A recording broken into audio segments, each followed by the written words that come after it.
Bismillahirrahmanirrahim.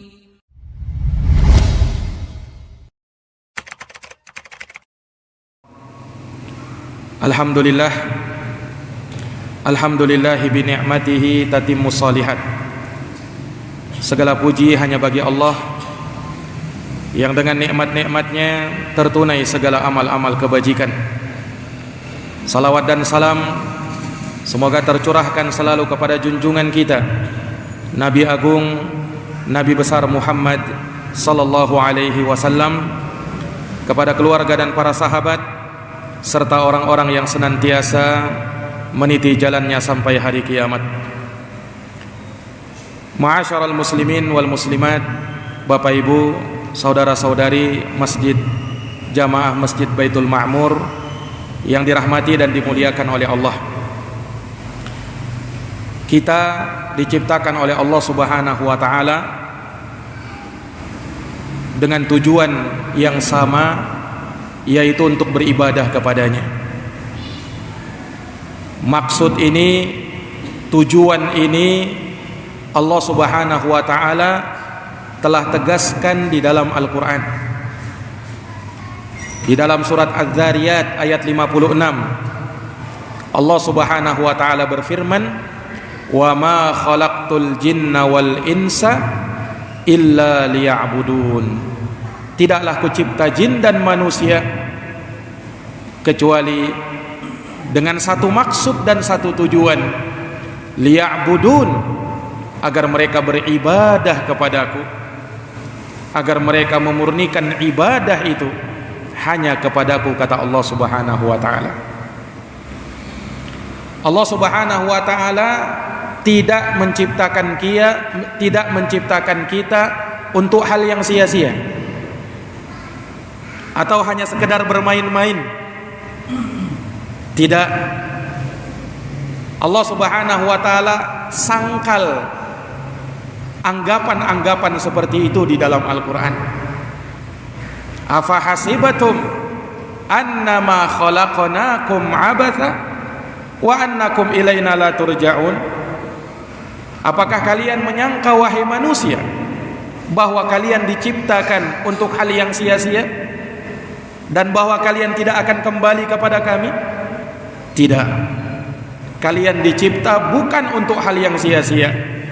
Kalian dicipta bukan untuk main-main, tapi kalian dicipta dalam rangka untuk betul-betul mengabdi kepada Allah Subhanahu wa taala, Rabbul Alamin.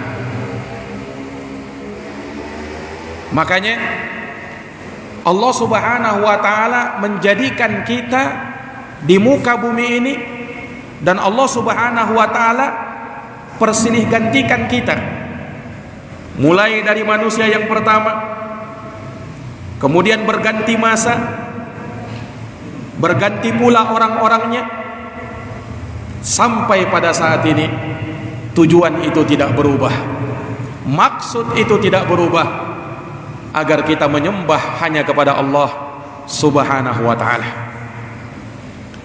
Sampai kapan kita terus beribadah kepadanya?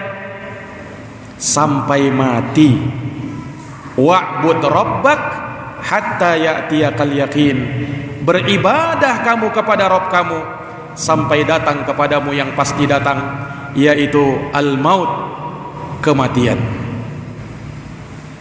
Kematian yang pasti kita akan menghampirinya.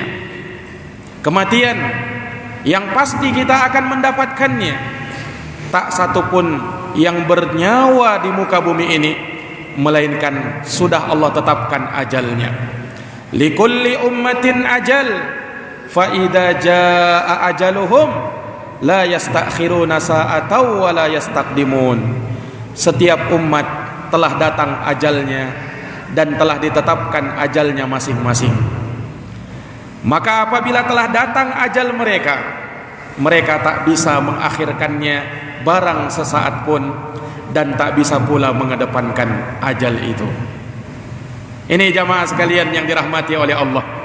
Maka Allah Subhanahu wa taala menjadikan kita berada di muka bumi ini sampai batas waktu yang telah ditentukan. Bahkan itu Allah Subhanahu wa taala telah sebutkan kepada manusia pertama yang menghuni bumi ini, yaitu Adam alaihi salam. Tatkala Allah turunkan Adam ke muka bumi ini, dikeluarkan dari surga, Allah berfirman kepada Adam, walakum fil ardi mustaqarrun wa mata'un ilahin.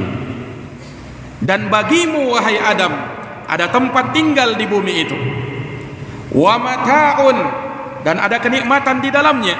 Sampai kapan? Ilahin, sampai batas waktu yang telah ditentukan oleh Allah, yaitu sampai ajalmu datang. Ini jamaah yang dirahmati dan dimuliakan oleh Allah. Manusia di dalam hidupnya akan melewati 4 alam. Yang pertama alam rahim. Nah, ini yang sudah kita lewati bersama tatkala kita berada di perut ibu-ibu kita. Allah Subhanahu wa taala dan Rasulnya sallallahu alaihi wasallam telah menyebutkan bagaimana proses penciptaan kita berada dalam perut ibu-ibu kita. Allah bentuk kita dari setetes air yang hina, dan itu terus menerus sampai 40 hari. Tsumma yakunu alaqatan misla dalik. Kemudian setelah itu setetes air tadi berubah menjadi segumpal darah, dan itu pun berlangsung selama 40 hari. Tsumma yakunu mudghatan misla dalik. Kemudian setelahnya berubah lagi menjadi sekerat daging, selama itu juga, yaitu selama 40 hari.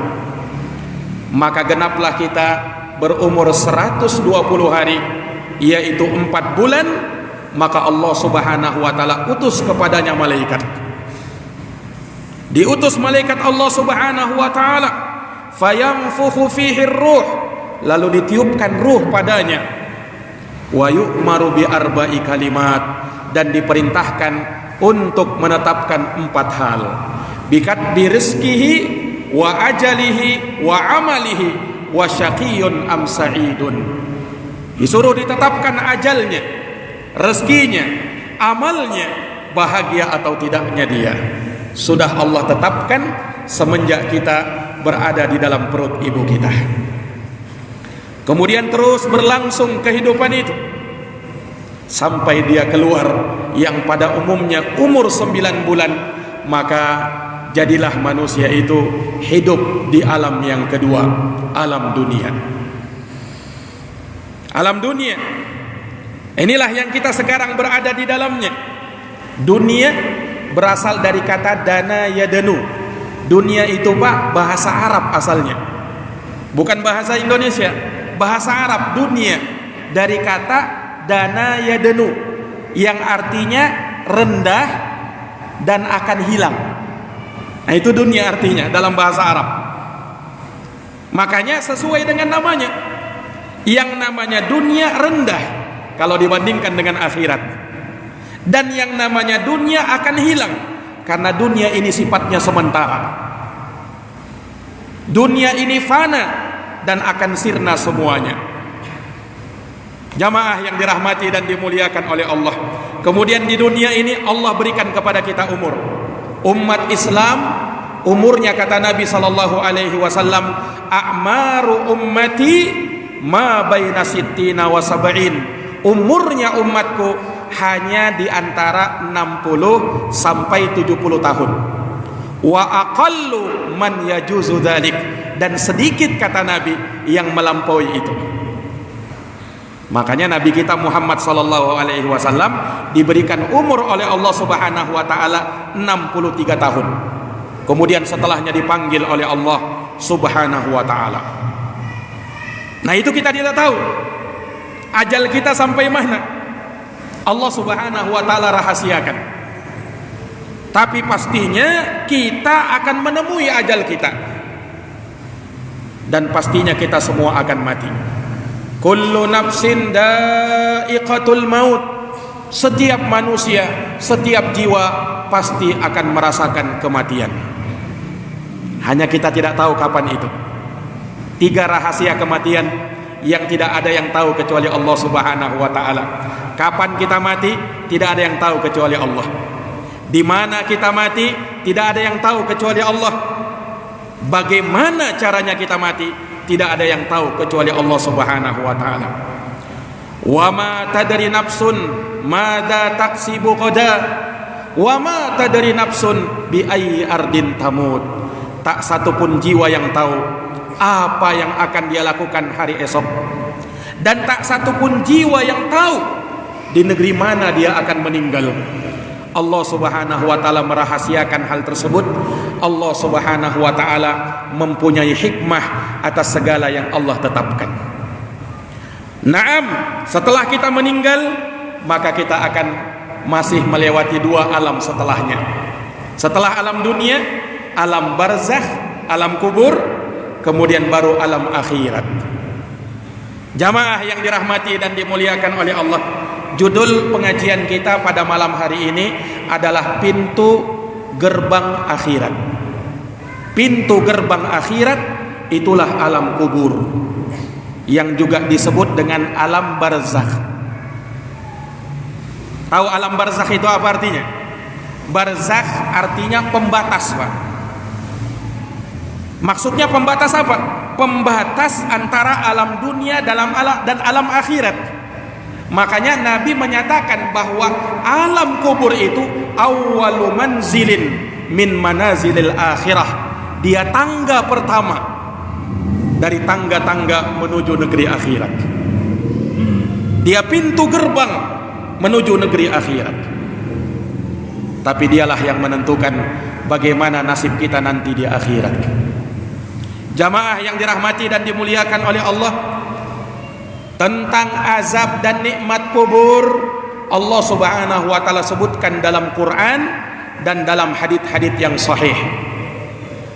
Allah Subhanahu wa taala berfirman dalam Quran di surat Ghafir ayat 45 sampai 46. Kata Allah Subhanahu wa taala menceritakan bagaimana Fir'aun raja yang zalim itu,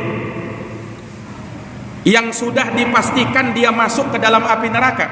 Allah sebutkan dalam Quran, an-naru yu'raduna 'alaiha ghuduwan wa 'ashiyya.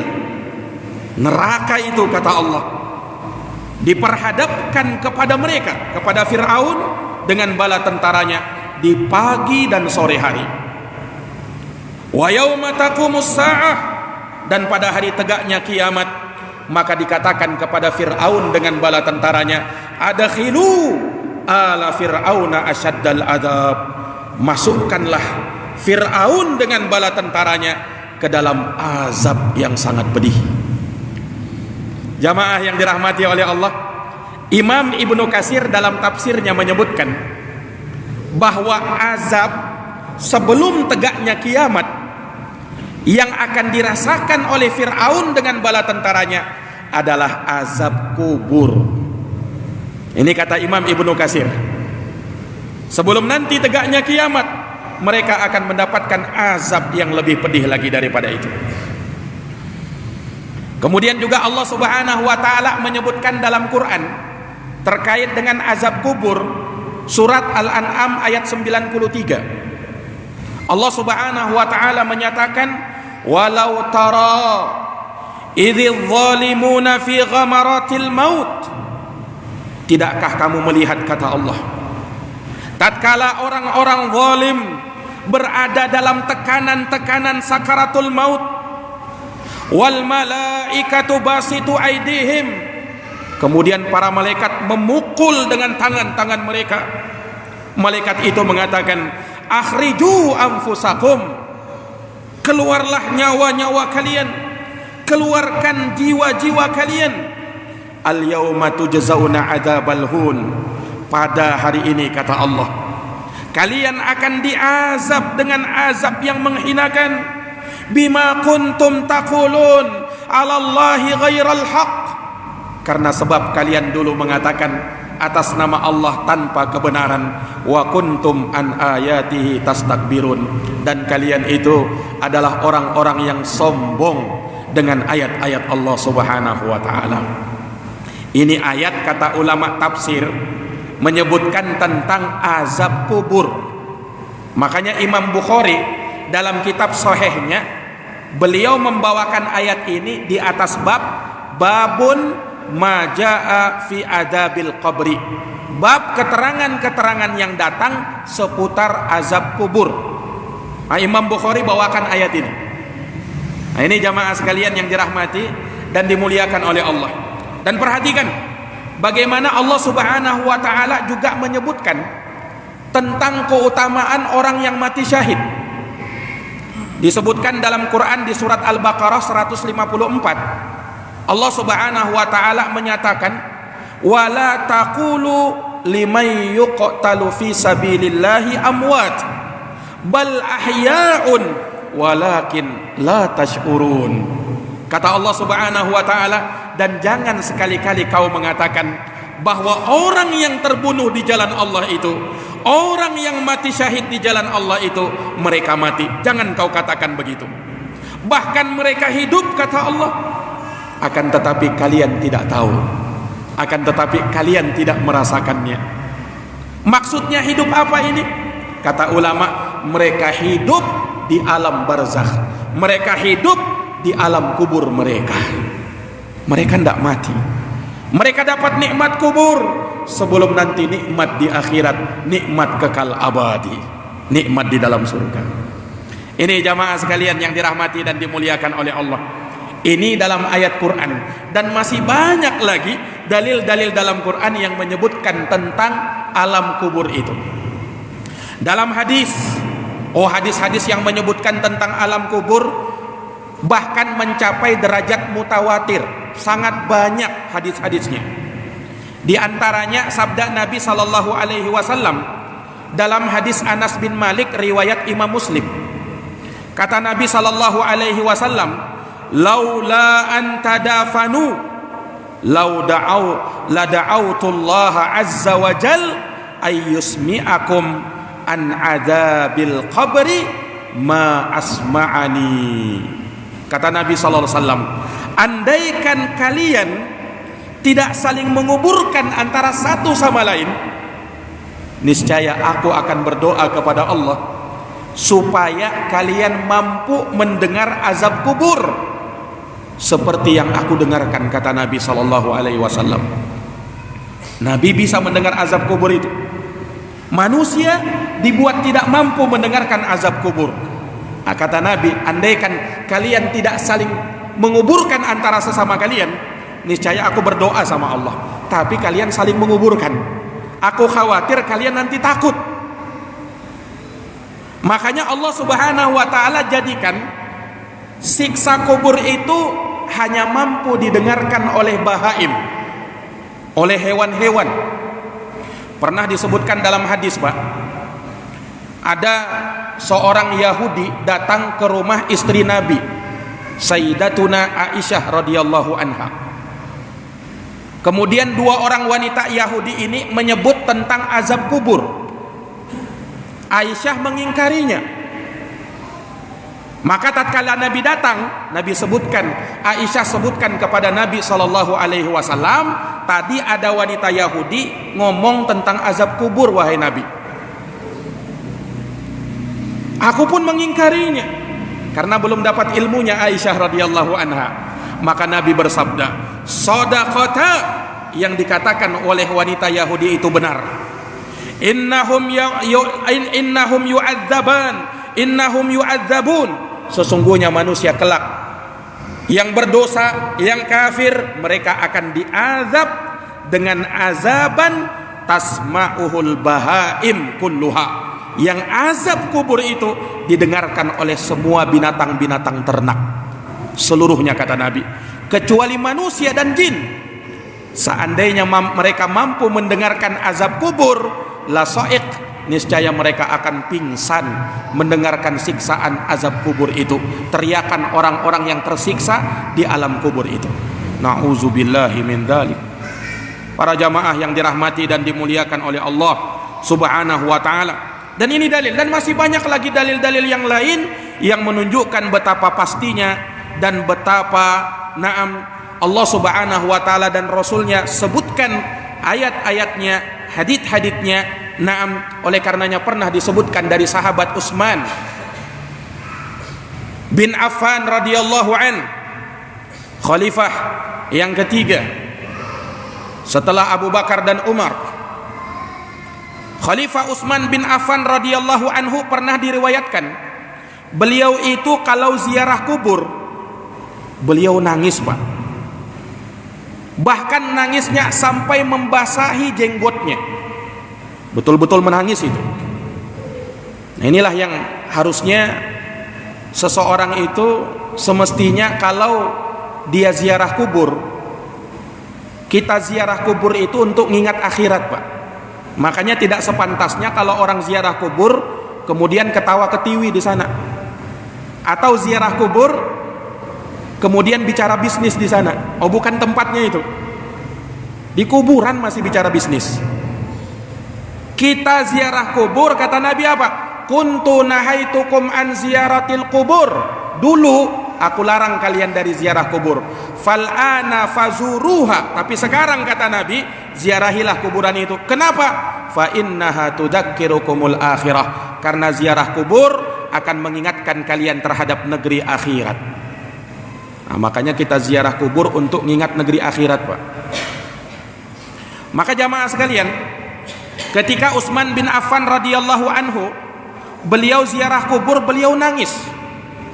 Sahabat-sahabat yang lain tanya kepada Utsman bin Affan ini, wahai Utsman, tadhkurul jannah wan nar, disebutkan surga dan neraka kepadamu, wala tabki, kamu tidak nangis.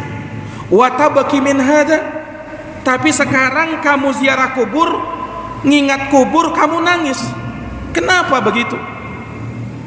Jawab Khalifah Utsman bin Affan radhiyallahu anhu, beliau mengatakan, sami'tu Rasulullah sallallahu alaihi wasallam yaqul, sungguh aku pernah mendengar Rasulullah sallallahu alaihi wasallam itu bersabda, innal qabra awwalu manzilin min manazilil akhirah. Sesungguhnya kubur, kata Nabi, sesungguhnya kubur merupakan tangga pertama, persinggahan pertama dari persinggahan negeri akhirat. Masih ada setelahnya. Jadi setelah kubur masih ada setelahnya. Makanya kadang kurang tepat kalau ada orang yang meninggal kemudian dikatakan dia telah menuju ke tempat peristirahatannya yang terakhir. Ini kurang tepat, Pak, bahasanya. Kenapa? Bukan yang terakhir itu, masih ada lagi setelahnya. Ini baru tangga pertama. Alam kubur, alam barzakh baru yang pertama. Ibarat tangga, dia tangga pertama itu. Masih ada tangga-tangga setelahnya. Ini jamaah sekalian yang dirahmati oleh Allah. Utsman melanjutkan, faman najamin fama ba'dahu aisarumin. Siapa yang selamat dari siksa kubur, maka setelahnya dia akan berbahagia. Perkara setelahnya akan lebih mudah lagi. Wa man lam yanju minhu fama ba'dahu asyaddu min. Tapi yang tidak selamat darinya, maka apa yang datang setelahnya lebih berat daripada itu. Maka Utsman mengatakan, ma ra'aitu manzaran qat illa wal qabru afdha min. Sungguh aku tidak pernah melihat suatu pemandangan yang lebih mengerikan daripada siksa dan azab kubur. Rawahu Imam Tirmizi. Hadis ini diriwayatkan oleh Imam Tirmizi. Jamaah yang dirahmati dan dimuliakan oleh Allah Subhanahu wa taala. Maka akhirat terdiri dari sekian kejadian. Kejadian pertama yang akan dirasakan oleh manusia ketika dia meninggal, dia akan berada di alam kubur. Dia akan berada di alam barzakh, alam pembatas antara alam dunia dan alam akhirat. Dialah yang menentukan kapan dan bagaimana nasib kita di akhirat nanti. Di dalam kubur ada nikmat kubur dan ada azab kubur. Seseorang kalau mati cuma dua saja pilihannya, Pak. Nikmat atau azab. nikmat atau azab. Oh Ustadz, bagaimana orang bisa dapat azab kubur? Bukankah orang itu sudah mati? Dan orang sudah mati itu tidak merasakan apa-apa. Siapa bilang? Oh itu kalau misalnya manusia misalnya tertidur, atau cobalah misalnya manusia itu dibius misalnya, kemudian dia pingsan, coba lihat saja, diapain pun dia tidak bangun-bangun, sampai dibedah perutnya, orang operasi dibius,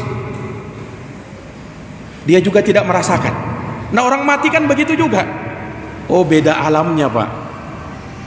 Jangan dikiaskan, jangan dianalogikan dengan akal, tidak nyambung nantinya. Alam barzakh beda dengan alam dunia, tidak bisa dikiaskan. Nah terlalu banyak dalil-dalil dari Quran maupun hadis yang menyebutkan dan menetapkan tentang nikmat dan azab kubur. Tidak mungkin kita ingkari itu semua. Ini jamaah yang dirahmati dan dimuliakan oleh Allah. Bagaimana prahara, kondisi, keadaan seseorang yang nanti mengalami dan mendapatkan azab beserta siksa kubur, dan bagaimana pula tatkala dia mendapatkan nikmat dari nikmat-nikmat kubur. Jamaah yang dirahmati dan dimuliakan oleh Allah Subhanahu wa taala, sedikit kita akan terangkan bagaimana kejadian tatkala manusia dijemput dari kematiannya, kemudian nanti sampai di alam kuburnya bagaimana. Nabi Pak sendiri menceritakannya dalam hadis yang diriwayatkan oleh Imam Ahmad dari sahabat Al-Bara ibnu Azib dan selainnya juga. Diriwayatkan bahwa Nabi SAW pernah mengantar jenazah salah seorang sahabat Ansor. Kemudian ketika sampai di kuburan, ternyata liang lahatnya belum siap. Maka Nabi dan para sahabat pun menunggu. Mereka pun duduk terdiam, dan disebutkan seakan-akan di atas kepala mereka itu ada burung yang hinggap. Saking tenang dan khusyuknya mereka, tenang betul. Maka disitulah Nabi SAW mengangkat kepalanya, kemudian Nabi bersabda, Ista'idu billahi min adabil qabri, Ista'idu billahi min adabil qabri, Ista'idu billahi min adabil qabri. Mintalah kalian perlindungan terhadap azab kubur. Mintalah perlindungan kepada Allah terhadap azab kubur. Minta perlindungan kepada Allah terhadap azab kubur. Nabi ucapkan 3 kali. Kemudian Nabi menceritakan tentang bagaimana seorang mukmin dan kafir tatkala berada di alam kuburnya. Nabi bercerita, sesungguhnya hamba yang beriman tatkala ia terputus dari kehidupan dunia ini dan dia akan menuju negeri akhirat, tangga dari tangga pertama negeri akhirat, pintu gerbang menuju akhirat, yaitu alam kubur. Apa yang terjadi? Nazala ilaihi malaikatun minas sama. Ini orang yang beriman, yang meninggal, turunlah para malaikat Allah Subhanahu wa taala dalam jumlah yang sangat banyak. Mereka turun dari atas langit. Malaikat yang turun ini, kata Nabi, bidul wujuh ka'anna wujuhahum asyams. Wajah mereka putih bersih, seakan-akan wajah mereka itu seperti matahari. Kemudian bersama mereka ada kafan dari kafan-kafan yang mereka ambil dari surga, dan mereka juga bawa wangi-wangian yang mereka ambil dari surga. Lalu duduklah para malaikat dalam jumlah banyak ini di hadapan orang yang mau meninggal tersebut sejauh mata memandang. Kemudian apa yang terjadi? Datanglah malakul maut. Datanglah malaikat maut hendak mencabut nyawa orang yang beriman ini. Malaikat maut tahu ini jiwa orang yang beriman, ini jiwa yang baik. Maka malaikat maut mengatakan, ayyatuhan nafsut thayyibah, wahai jiwa yang baik, ukhruji ila maghfiratin minallahi wa ridwan. Keluarlah menuju ampunan Allah dan keridhaannya. Dipanggil dengan panggilan lembut oleh malaikat maut. Maka apa yang terjadi? Keluarlah nyawa ini, keluarlah jiwanya, keluarlah ruhnya. dengan sangat mudahnya. Bahkan diibaratkan oleh Nabi seperti air yang mengalir dari sebuah teko, mudah sekali keluar. Maka diambil oleh malaikat maut ruhnya. Kemudian ruh ini tidak dibiarkan oleh malaikat-malaikat yang lain yang tadi yang turun. Kemudian langsung mereka ambil dari tangannya malaikat maut, malaikat pencabut nyawa, lalu mereka letakkan ruhnya di dalam kafan, kemudian diberikan minyak wangi dari minyak wangi yang ada di surga. Tatkala mereka bawa, maka terciumlah aroma yang sangat harum, kata Nabi, yang paling harum dari minyak wangi kasturi yang ada di dunia ini. Maka nyawa ini pun, ruh ini pun dibawa oleh malaikat ke atas langit, kemudian menjumpai malaikat-malaikat penjaga langit pintu pertama, kemudian minta dibukakan malaikat ini. Setiap kali ruh ini lewat, malaikat yang ada di atas langit bertanya, ruh siapa ini? Sungguh dia membawa wangi yang sangat harum, siapakah dia? Maka disebutkan bahwa dia adalah Fulan bin Fulan, disebutkan namanya dengan nama yang terbaik yang dia punya selagi dia di dunia.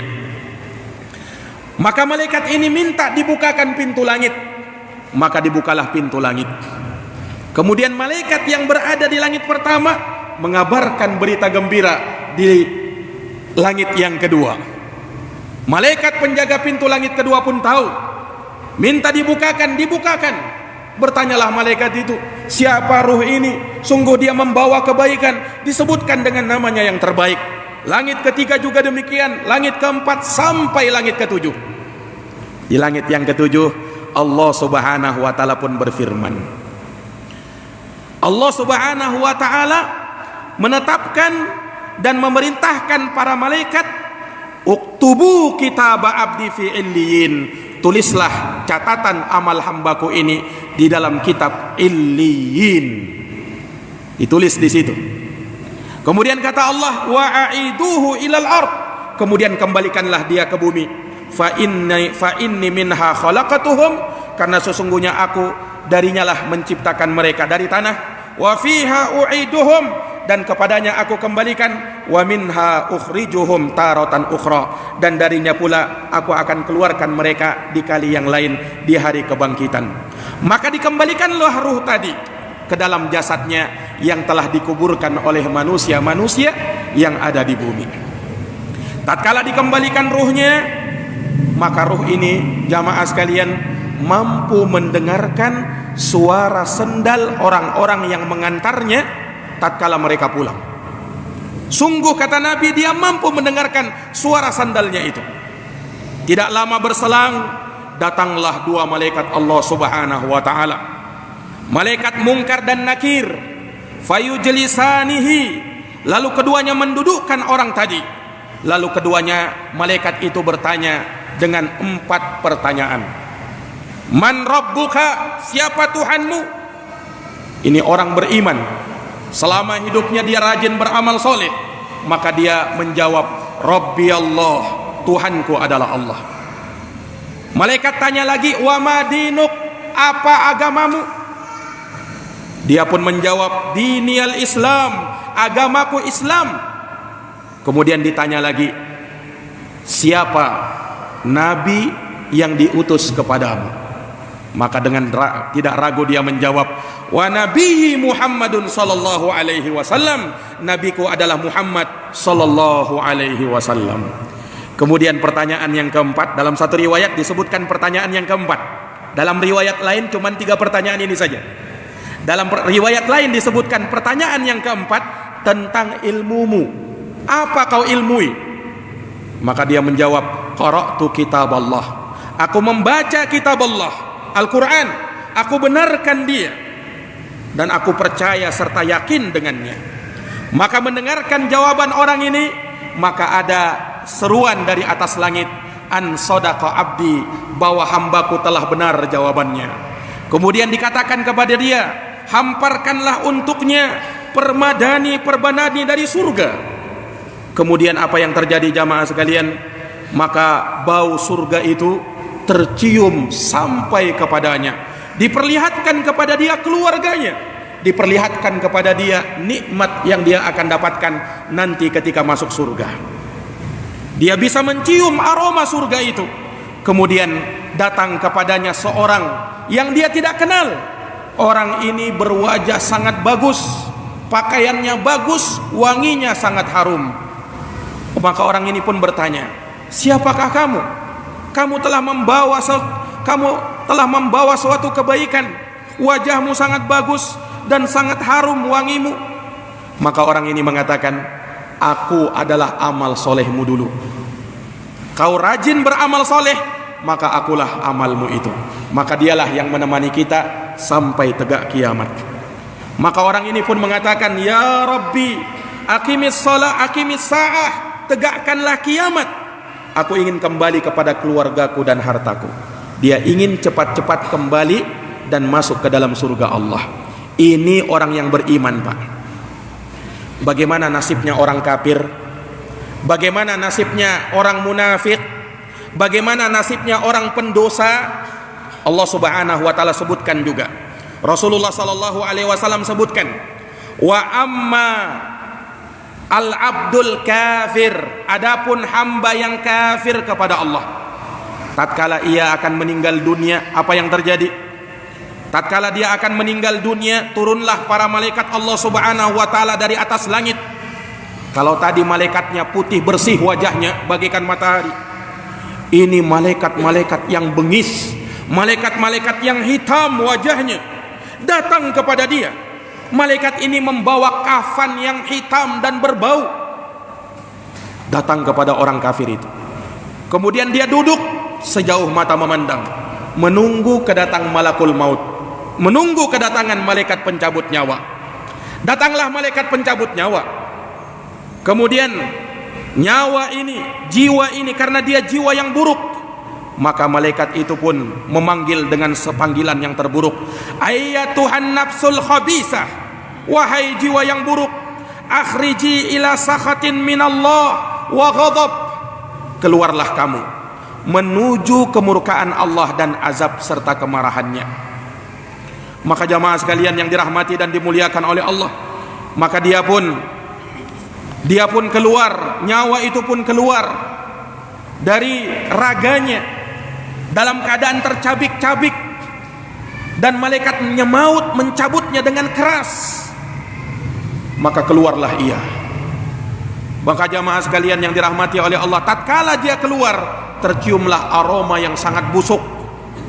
Terciumlah aroma yang sangat busuk dari jiwa atau ruh orang ini, diangkat ke atas langit. Ketika sampai ke langit dunia, minta dibukakan, malaikat tidak mau membukakan pintu langit. Malaikat tidak mau membukakan pintu langitnya. Subhanallah, tidak diterima di langit Allah Subhanahu wa taala. Maka apa yang terjadi? Dia pun dilemparkan dengan sekeras-kerasnya sampai ke jasadnya. Jamaah yang dirahmati oleh Allah Subhanahu wa taala, kembalilah dia ke jasadnya di dalam kuburnya, orang yang kafir dan munafik ini. Kemudian apa yang terjadi? Datanglah dua malaikat Allah, Munkar dan Nakir, bertanya kepada dia pertanyaan sama. Tapi malaikat yang datang ini, Munkar dan Nakir, bukan lagi berwajah mulia, tapi berwajah yang ngeri. Disebutkan mereka ini dalam satu riwayat aswadani azraqan, malaikat yang hitam kebiru-biruan, bertanya dengan pertanyaan yang berat. Ini di dalam kubur, Pak. Kalau sekarang mungkin orang tanya, siapa Tuhanmu, apa agamamu, siapa nabimu, semua orang bisa jawab. Tapi ini beda, kita menjawab bukan dengan kefasihan lisan, tapi dengan amalan. Yang tidak beramal tidak bisa jawab, dia hanya mengatakan ha la adri, saya tidak tahu. Sami'tun nasa yaquluna syai'an faqultu, aku mendengar orang berkata begini, aku pun ikut mengatakan begitu. Maka apa yang terjadi? Dihamparkan kepada dia hamparan neraka. Tercium aroma neraka yang sangat panas dan sangat berbau. Lalu datang kepadanya seorang yang wajahnya hitam berbau busuk. Dia bertanya kepada orang ini, siapa Anda? Wajahmu membawa suatu keburukan. maka yang datang itu mengatakan, aku adalah amal burukmu. Dulu kamu beramal keburukan, nah aku yang akan menemanimu sampai kiamat. Maka dia mengatakan, ya Allah, jangan tegakkan kiamat. Subhanallah. Ini hadis yang diucapkan oleh Nabi SAW. Dan tentu kita beriman dengan apa yang disabdakan oleh Nabi SAW. Semua dari kita akan mengalami hal yang demikian. Hanya kita tidak tahu apakah kita termasuk dari hamba-hamba yang mendapatkan husnul khatimah, penutupan yang terbaik, ataukah mendapatkan su'ul khatimah, penutupan yang buruk. Kita bermohon kepada Allah Subhanahu wa taala, semoga Allah Subhanahu wa taala menganugerahkan kepada kita husnul khatimah, yang dengannya kita ditutup oleh Allah Subhanahu wa taala kehidupan ini dengan kalimat la ilaha illallah, dengan kalimat tauhid, kalimat yang dengannya kita akan berhasil dan akan memasuki surga Allah Subhanahu wa taala, terlepas dari azab kubur, terlepas dari siksa api neraka. Nas'alullah, kita memohon kepada Allah Subhanahu wa taala agar Allah menyelamatkan kita dari azab kubur, dan semoga Allah Subhanahu wa taala memberikan kepada kita taufik untuk senantiasa beramal dengan amal soleh yang dengannya kita bisa mendapatkan azab kubur, yang itu sebagai tanda kita akan berbahagia di negeri akhirat nanti, masuk ke dalam surga yang kekal abadi, dilepaskan dan dibebaskan dari azab api neraka. Innahu waliyudzalika wal qadir alaih. Demikian jamaah sekalian yang dirahmati dan dimuliakan oleh Allah, kajian kita pada malam hari ini semoga bermanfaat, dan kita bermohon kepada Allah Subhanahu wa taala senantiasa memberi taufik dan hidayahnya kepada kita. Lebih dan kurangnya mohon dimaafkan. Hadanallahu wa iyyakum ajma'in. Kita tutup bersama dengan doa kafaratul majlis. Subhanakallahumma wa bihamdika asyhadu an la ilaha illa anta astaghfiruka wa atubu ilaik. Walhamdulillahi rabbil alamin. Wassalamu alaikum warahmatullahi wabarakatuh.